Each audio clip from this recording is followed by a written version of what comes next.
très content de vous. Merci pour votre présence encore. Et merci parce que je connais que vous vous abonnez et vous invitez beaucoup de personnes à s'abonner dans notre chaîne. Je vous encouragerai de vous abonner car vous ne serez pas d'ici. Et il faut toujours inviter les gens de venir massivement assister dans nos réunions ainsi que dans nos prédications. Pour le moment, nous prêchons, nous disposons des enseignements stratégiques sur YouTube et demain, ça sera des réunions massives, bien sûr. Je réponds au nom d'Eric Maïnda. Je suis content de votre présence. Je vais prier. Éternel, merci pour ce moment. Je veux que la compréhension de la parole soit certainement dans les cœurs de ton peuple, par l'entremise du Saint-Esprit, au nom de Jésus. Amen. Peut-être que je peux expliquer pendant 15 ou 20 minutes, je pouvais clôturer. Qu'est-ce que nous allons étudier aujourd'hui? Comment faire, comment connaître un bon pasteur? C'est ça notre sujet. Comment faire pour connaître un bon pasteur? Comment faire pour faire le choix d'un bon pasteur? Comment faire le choix d'un bon pasteur? Yeah. C'est ce que nous allons étudier aujourd'hui. C'est confusionnel. Tout le monde qui prêche sont venus de la part de l'Éternel. Tout le monde avec des témoignages. C'est Dieu qui m'a envoyé. C'est Dieu qui m'a dit. C'est Dieu qui m'a envoyé. C'est Dieu qui m'a dit. Tout le monde. Pareil. Incroyable. Mais comment tu peux connaître un bon pasteur? Comment tu peux choisir un bon pasteur? La première des choses, les pasteurs, avant qu'ils deviennent pasteurs, ils doivent passer dans les 2 étapes de la vocation. Qu'est-ce que nous appelons par la vocation? C'est tout simplement l'appel. Il faudrait qu'il soit une personne que Dieu appelait. Dieu avait appelé dans la repentance. Vous savez, l'Ancien Testament est très différent du Nouveau Testament. Dans l'Ancien Testament, c'est la repentance qui précédait la conversion. Pourquoi? Parce que l'homme était à la recherche de Dieu. C'est ça l'Ancien Testament. S'il fabriquait des statues, s'il faisait des amulettes et des Bibles, c'est parce qu'il cherchait Dieu. L'homme voulait chercher Dieu de son effort. Oubliez que la Bible a été écrite dans le livre de Genèse 3:23, car tous ont péché, sont privés de la présence glorieuse de Dieu. Pareil avec Romains 3:23. Car tous ont péché et sont privés de la présence glorieuse de Dieu. Dieu s'est fait rare à cause du péché. Effectivement, même aujourd'hui, Dieu sera rarissime quand le péché croît. Quand le péché surabonde, Dieu devient rare et la parole de Dieu est rare. Rappelez-vous à l'époque du prophète Samuel, la Bible dit ceci, la parole de Dieu était rare, les visions n'étaient pas, les prophéties moins encore. Mais pourquoi? C'est parce que le peuple était dans le péché. Le peuple était loin de la face de l'Éternel. Dans le Nouveau Testament, c'est l'inverse. Dans le Nouveau Testament, c'est la conversion qui précède la repentance. Pourquoi? Parce que c'est Dieu qui est à la recherche de l'homme. C'est Dieu qui doit t'appeler. Rappelez-vous de l'histoire de notre frère Saoul. La Bible dit qu'il partait en mission, mais la voix s'était entendue dans le ciel. Saoul, Saoul, pourquoi me persécutes-tu? Cette voix avait transformé le cœur de Saoul. C'était ça la conversion. Vous voyez comment ça se passe? Parce que après avoir écouté la voix, la réaction de Saoul était quoi? Qui es-tu, Seigneur? Et le Seigneur s'était présenté, je suis Jésus que tu persécutes. Tu vois maintenant que c'est Dieu qui a appelé Saoul. N'est-ce pas que les apôtres étaient dans la pêche? C'est Dieu qui les a appelés. Donc, le Nouveau Testament, c'est l'homme.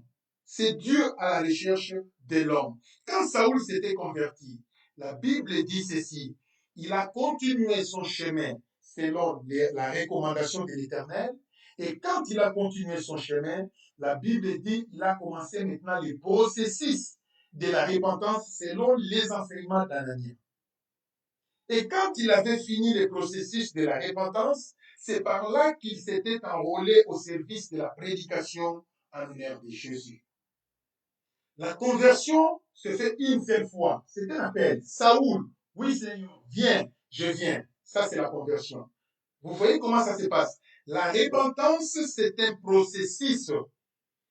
Le processus de la repentance peut faire 2 ans, 3 ans, selon la qualité des enseignements que vous prenez. Parce que votre pasteur doit vous apprendre le péché selon la loi. C'est quoi?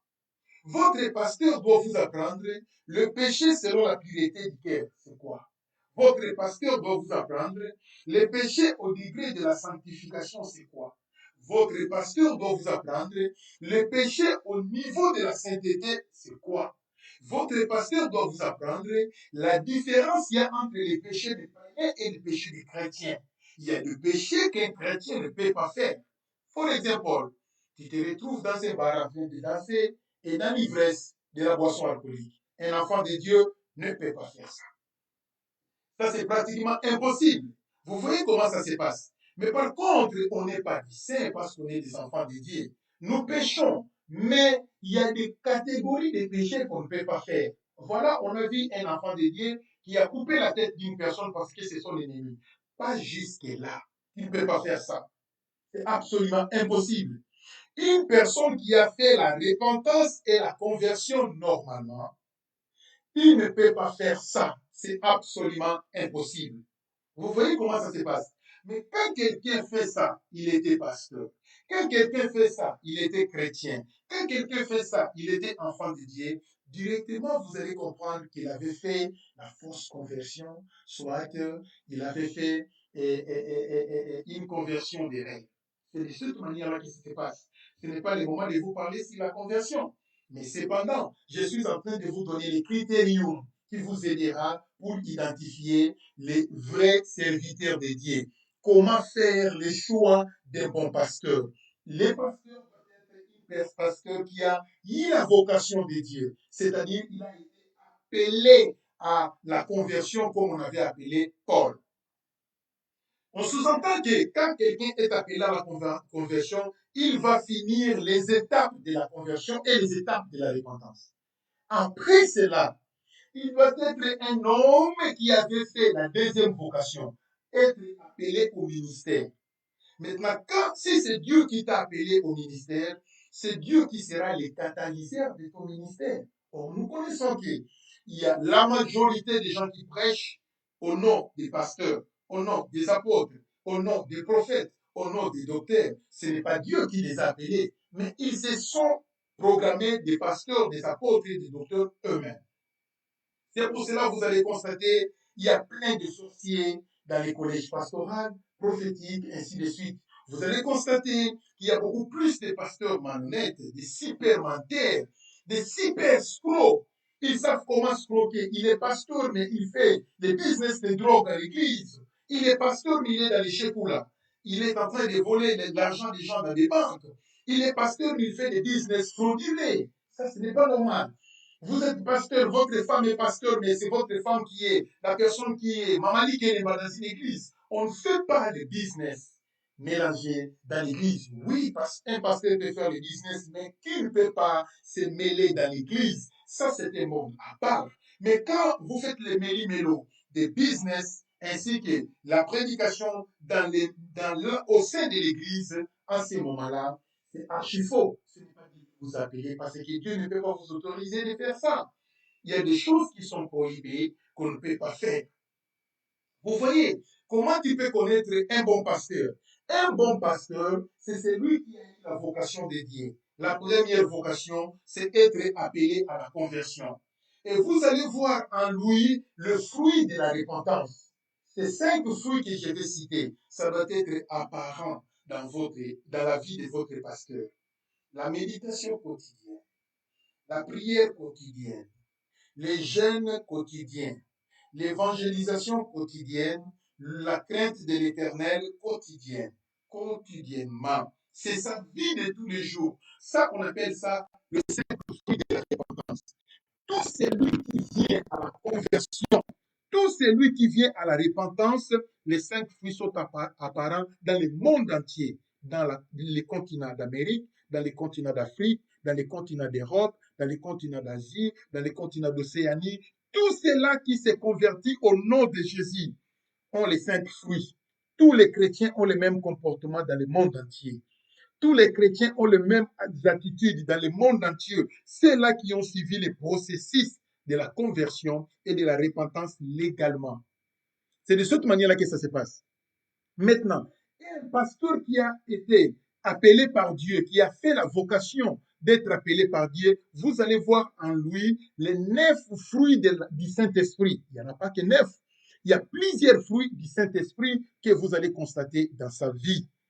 Lesquels sont les fruits du Saint-Esprit que vous allez voir en lui, selon ce qui est écrit dans les livres de Galates? Vous voyez, vous allez voir en lui, il y a l'amour, l'essence d'aimer les gens. Il ne fera pas la différence, il ne fera pas l'injustice, il aimera tout le monde dans son église. L'amour sera pur et sans microbe, la joie, la paix, la bonté, la bienveillance, la fidélité, la douceur, la manière de bien parler aux gens. Il sait répondre et il sait parler. La tempérance.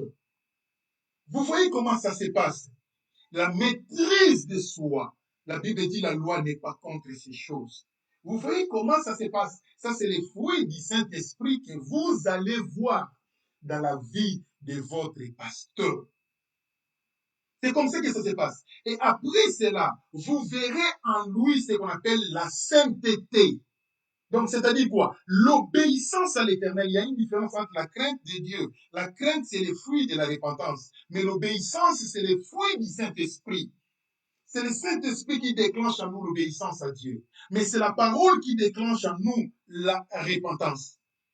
Et la crainte de l'Éternel. C'est la parole qui déclenche la crainte de l'Éternel et c'est l'obéissance qui déclenche l'obéissance à l'Éternel. C'est comme ça que ça se passe, à savoir que tout chrétien connaît Dieu, tout chrétien a la crainte de Dieu, mais tout chrétien n'obéit pas à Dieu, parce que nous avons des chrétiens féticheurs, nous avons des chrétiens magiciens, nous avons des chrétiens cachers et avec les fétiches, nous avons des chrétiens voyous. C'est comme ça que ça se passe. Mais une personne qui a fait la conversion, c'est celui qu'on appelle enfant de Dieu. On sous-entend que son corps est le temple du Saint-Esprit parce que le Saint-Esprit habite en lui. C'est une personne qui est passée dans les baptêmes d'eau, dans les baptêmes du Saint-Esprit. Il travaille pour le Seigneur. Vous voyez, la gloire de Dieu est sur lui. Vous allez voir tous les fruits du Saint-Esprit. Sa manière de raisonner, sa manière de marcher.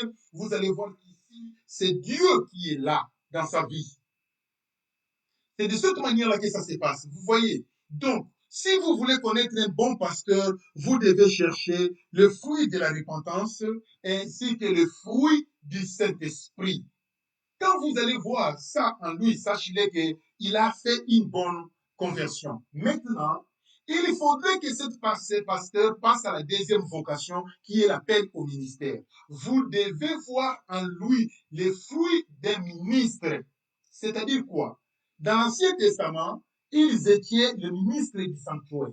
Mais dans le Nouveau Testament, nous ne sommes pas des ministres du sanctuaire. Nous sommes les ministres de la parole, que tu sois pasteur, évangéliste, apôtre, prophète, docteur. Tu as été appelé d'abord à la parole de Dieu. Ça, c'est le tronc commun. Après, tu auras ta spécificité. Quand un homme de Dieu dira que moi je suis ministre mais je ne sais pas prêcher, il n'a pas été appelé par Dieu. Soit il s'est autoproclamé lui-même ministre de Dieu, soit c'est son église qui a fait de lui ministre.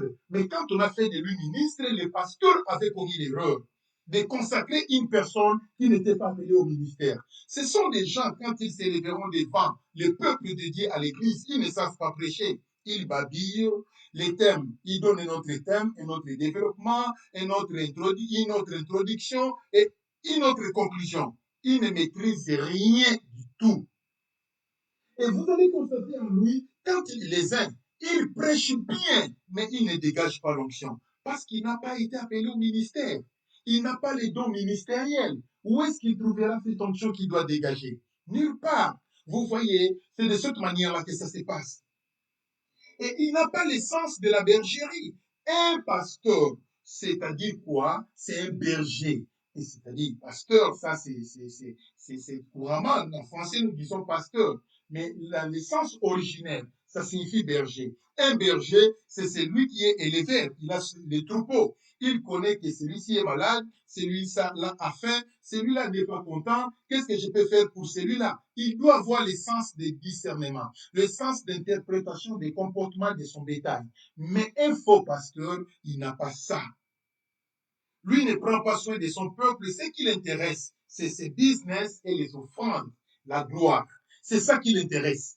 Mais rien du tout sur ce qui concerne le suivi des âmes. Il a les soucis de poursuivre la conversion d'une personne, aider la personne à méditer, à prier, à se convertir, montrer quelqu'un le droit chemin. Lui n'a pas le temps. Lui, c'est seulement le dimanche qu'il vient à l'église. Quand il prêche, prêchez, donnez les offrandes. Dieu m'a dit que tout le monde sait, il part. Avec lui, il prend l'argent, il part. Il s'en fout du reste. Ça, ce sont des faussaires. Vous voyez. Mais un vrai pasteur, dans sa bouche, vous ne verrez jamais les mensonges. Un vrai pasteur, vous verrez dans son comportement quelque chose qu'on appelle la compassion des gens. Vous devez voir ça. Un bon pasteur, vous allez voir en lui l'amour, pas d'exception. Ce n'est pas que voilà, auprès des riches, c'est là où il aime partir, parce qu'il va recevoir la dîme et les offrandes des riches. Les pauvres, lui, ne visitent pas. Non, ce n'est pas comme ça. Un pasteur ne sépare pas. Tous sont importants. Ce sont les âmes du Seigneur. Christ a porté la croix pour les riches ainsi que pour les pauvres. C'est de cette manière-là que ça se passe. Un bon pasteur, il a la notion de la justice. Il appelle tort. Il donne tort à celui qui a tort et il donne raison à celui qui a raison. Ce n'est pas que parce qu'il y a une confrontation entre sa femme et Mundini, lui va donner raison à sa femme. Non. Même s'il avait tort. Non, non, tu ne peux pas faire ça. Ce n'est pas que parce que c'est ton fils qui a eu un problème avec quelqu'un à l'église, alors la raison appartiendra au fils du pasteur. Non, non, non, non. Ce n'est pas comme ça. Ça, c'est injuste. Vous avez constaté que le fils du pasteur n'a pas de compétences, mais le pasteur lui donne plus de responsabilités que celui-là qui a plus de compétences. C'est injuste. Dieu n'aime pas ça. Ça, ce sont des erreurs graves que les hommes de Dieu commettent. Un homme de Dieu, avant de faire toute chose, il doit consulter Dieu. Notez bien. Un homme de Dieu, avant de faire toute chose, il doit consulter Dieu. Avant de faire toute chose, il doit le faire avec l'insigne de l'Éternel. C'est un vrai pasteur. Un homme de Dieu, ce n'est pas un homme qui mange chaque jour, du lundi au dimanche, du 1er au 30. C'est faux. Un homme de Dieu, c'est celui qui est toujours sur la montagne, à la recherche de l'éternel, à la recherche de l'insigne de l'éternel. Celui-là, c'est un vrai homme de Dieu. Mais un homme de Dieu qui n'a jamais jeûné, moi, je ne sais pas comment un homme de Dieu peut manger chaque jour aussi longtemps qu'il a besoin d'écouter Dieu. Vous voyez comment ça se passe? Voilà comment tu peux connaître un bon pasteur et un faux pasteur. Vous les reconnaîtrez par leur comportement, ainsi que vous les reconnaîtrez dans leur capacité de prêcher l'évangile. Et il aura le souci de présenter aux gens l'évangile de la repentance. Ce n'est pas n'importe quel évangile qui ne prépare pas les gens à aller au ciel. Non, c'est un faussaire. Un vrai pasteur doit assumer le ministère de Jean-Baptiste.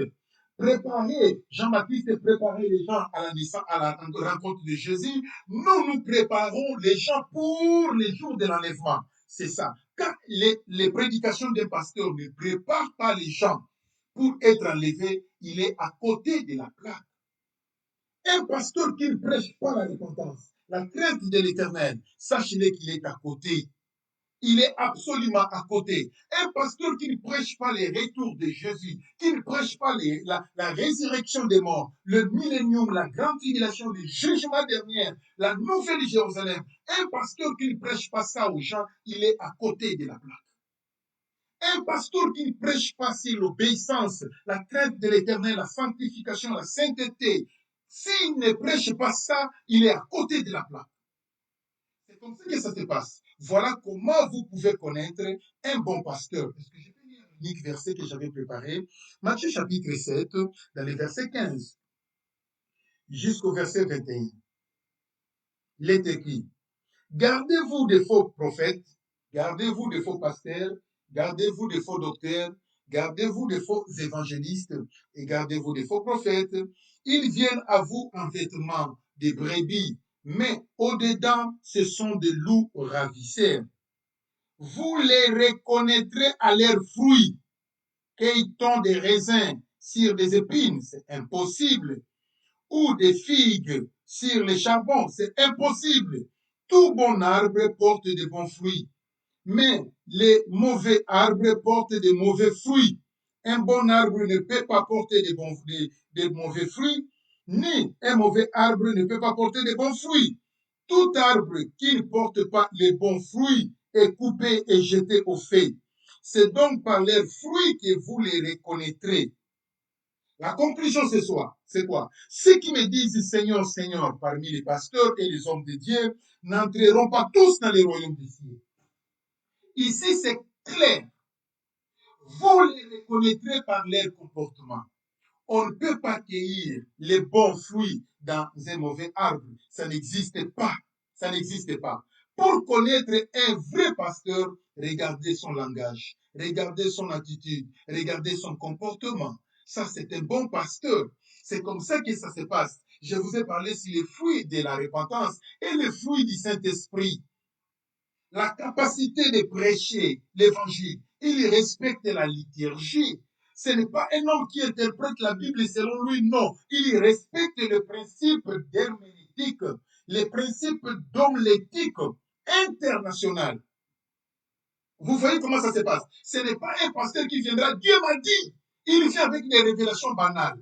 Et tout le monde dit Amen. Ça, si ce sont des fausses révélations, vous êtes déjà dans la tournure. Vous voyez comment ça se passe? Un pasteur doit respecter les principes de Dieu. Il respecte la déontologie. Il a le respect des gens. Il respecte les droits de l'homme. Ça, c'est un bon pasteur. C'est comme ça que ça se passe. Maintenant, je vous pose des questions pour les auditeurs. Est-ce que avez-vous un bon pasteur ou bien vous n'avez pas un bon pasteur? Votre pasteur, comment il est? Alcoolique? Bima l'église, sortez de là. Votre pasteur est dans les tabacs, sortez de là. Votre pasteur est prostitué, impudique, sort de cette église.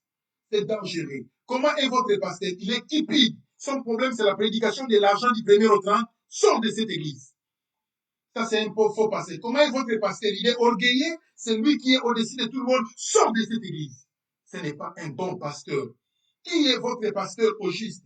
C'est celui qui considère l'église comme c'est un bien de la famille. C'est lui, sa femme et tous ses enfants, les autres à côté. Il s'en fout de vous. Sors de cette église. Ça ne se passe pas comme ça. Voilà tout ce que je pouvais vous présenter. Comment tu peux faire le choix d'un bon pasteur? Regardez les comportements que je viens de détailler ici. C'est cela qui pouvait t'aider pour faire le choix d'un bon pasteur. Je suis content de votre présence. Que l'Éternel soit avec vous, que l'Éternel vous bénisse. Je crois qu'il faut s'abonner à notre chaîne et appeler plus de gens de s'abonner à notre chaîne. Mais il ne faut pas oublier de nous regarder dans la vidéo qui suivra encore.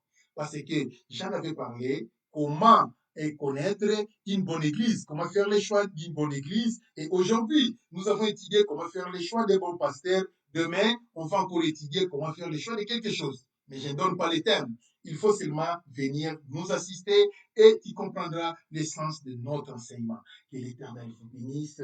Dieu vous aime beaucoup, n'est-ce pas? Dieu t'aime beaucoup. Et moi aussi, je vous aime beaucoup. God bless you. I'm going to pray for you now. Je vais prier pour vous, Éternel. Bénis ton peuple, bénis tes enfants. Bénis tous ceux-là, Seigneur, qui se sont disposés pour écouter notre message. Qu'ils soient bénis, que la joie surabonde dans leur cœur, que la paix demeure dans leur vie, par les noms puissants de Jésus, qui est notre seul Seigneur et Sauveur. Amen. I love you so much. God bless you. Bye.